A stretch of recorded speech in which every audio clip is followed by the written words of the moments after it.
황인종 순서, 황인종 시리즈의 마지막 순서로서요. 일본과 황인종 개념을 시작해 보겠습니다. 유럽 사람들이 이 황인종이라는 악랄한 개념을 만들었을 때 일본 사람들이 이걸 거부해요. 우리는 백인에 가깝다. 노란색은 뭐 조선인 중국인의 생각이고 색깔이고 이러면서 자기는 백인이라고 그러면서 그 조선 중국인을 죽이기 시작해요. 이른바 타라이꾸론이죠. 그 다음에 이제 자기네 제국주의가 커진 다음에 1930년대 말 이때 들어가서는 다시 또 우리는 다시 황인종이야, 우리는 아시안이야 이러면서 또 죽이기 시작해요. 그러니까 그때 이제 그때는 벌써 조선은 식민지로서 확립이 된 거고요. 중국을 쳐들어가면서는 그러면서 중국한테 대해서 내가 대장이 돼서 너를 지켜줄게. 유럽 미국이 너를 먹으려고 그러잖아. 그러니까 나한테 꿇고 내 뒤에서 그럼 내가 널 보호해줄게. 그래서 내가 널 보호해주려고 그러는데 왜 내 말을 안 듣는 거야? 그러면서 중국 사람들을 죽이는 거예요. 중국을 쳐들어가면서. 그러니까 참 일본의 이 악랄한 황인종 논리는 유럽 사람이 만들었지만 이걸로 가장 많은 아시안을 죽인 거는 일본이에요. 죽인 숫자가 적게는 1,500만 명, 많게는 3,500만 명까지로 봅니다. 지난번에 시리즈에서 말씀드렸어요. 처음에 그 마르코 폴로 같은 유럽 사람들이 처음에 중국에 와서는 이 사람들은 중국 사람들, 일본 사람들은 백인이다. 어떤 면에서는 유럽인보다도 더 화이트한 백인이다. 이렇게 기록을 남겼는데 유럽이 아시아를 침략하기 시작하는 시대가 되는 1700년대 말 이래 되면은 갑자기 황인종이라는 개념이 등장하게 되는 거죠.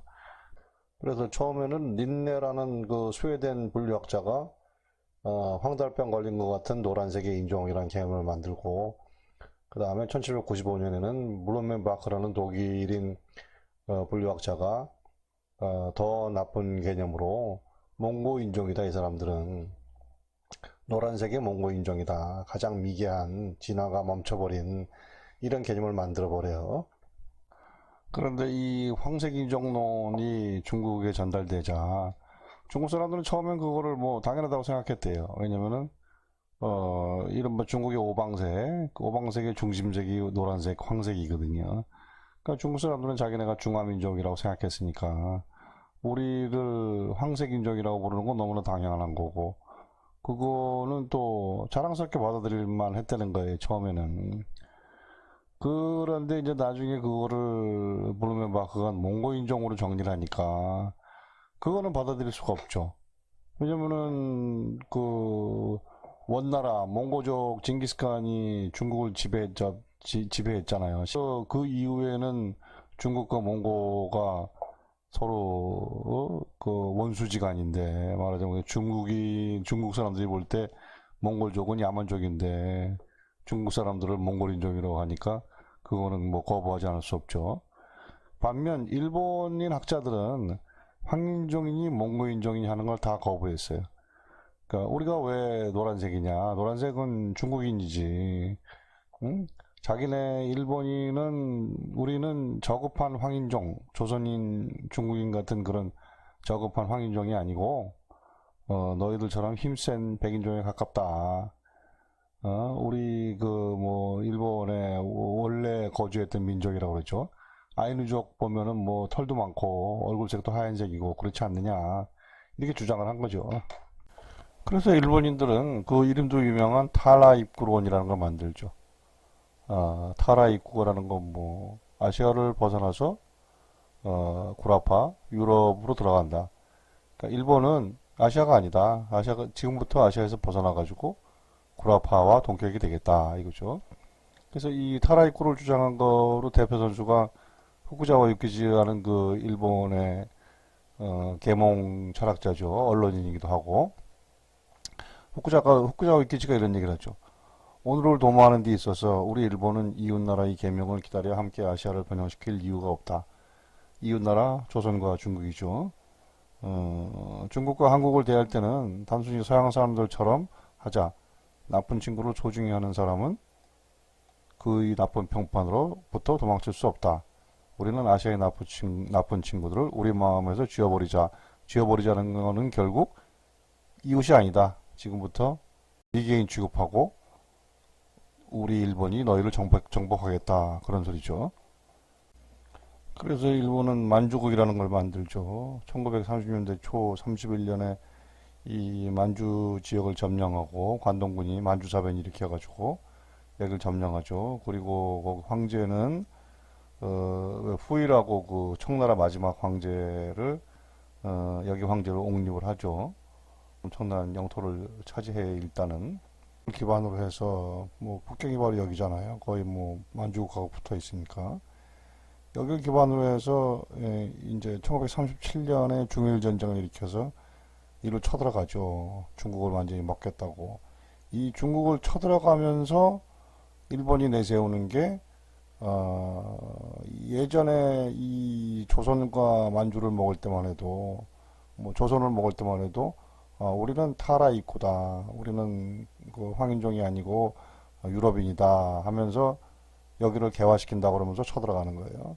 근데 이번에 여기 쳐들어갈 땐 또 이상 만주국에서 쳐들어갈 땐 어떤 논리냐면은 예전에는 자기네가 아시아가 아니라 그러더니 이제 다시 뭐냐면은 내가 아시아의 맹주가 되겠다. 내가 아시아의 맹주가 될 테니까 중국은 일본 뒤에 서라. 일본한테 무릎을 꿇고 일본이 형 먹을 테니까 중국이 동생해서 같이 힘을 모아서 물리치자. 물리치는 대상은 누구냐? 물리치는 대상은 이 아시아의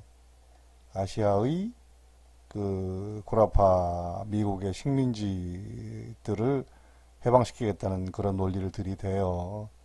자 보세요. 여기 보면은 이게 한나라가 됐어요. 일본 조선은 완전히 이제 식민지가 돼가지고 한나라가 됐고 만주국을 먹었고 그러면서 여기는 몽고고 여기를 이제 중국을 다 먹겠다 이거예요.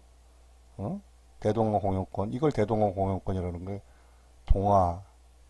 동아시아의 큰 함께 발전하는 그런 공동체다.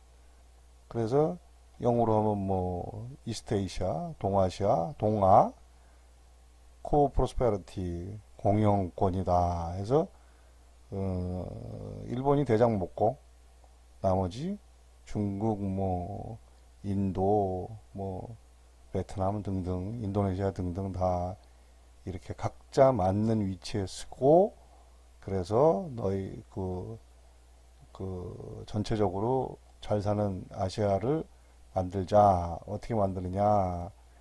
여기가 전체 지금 유럽 나라들의 식민지니까 이거를 일본의 힘으로 해방시켜 주겠다 하는 거죠.